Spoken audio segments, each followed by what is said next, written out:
With the Allegri Farm Market, it is connected to Allegri Farm. And with the produce that we raise this day is we pretty much raise for what the market can use on a daily basis. And like our sweet corn, we start out planting 20th of February and we plant through May.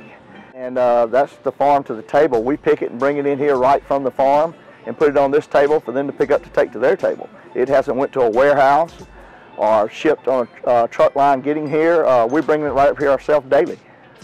We opened the Allegri Farm Market at this location in 2003.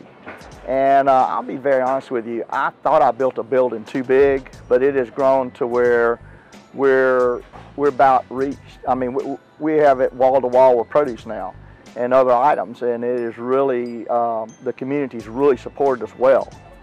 We have the fruits and the vegetables, but there's also other things that we have in here because we know that goes with the things that they're in here buying, and that saves the customer another stop.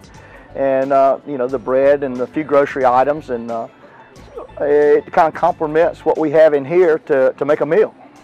The market is very well kept.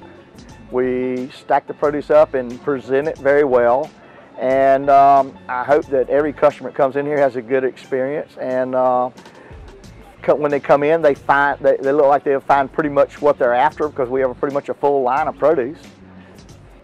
We don't change employees very much. They stay here. We got employees who've been here 10 years. We have employees here that are 16 years old, employees here that are 70 years old. And you pretty much gonna see the same people when you come in here. It's not gonna be like a new set of people every 3 or 4 months. We have college kids that come back every summer and they're gonna work the summer. So customers look forward to seeing them when they come in here. And our employees, they pretty much remember people's names. We have so many regular customers that come in every day that our cashiers call them by name, and I think that means a lot.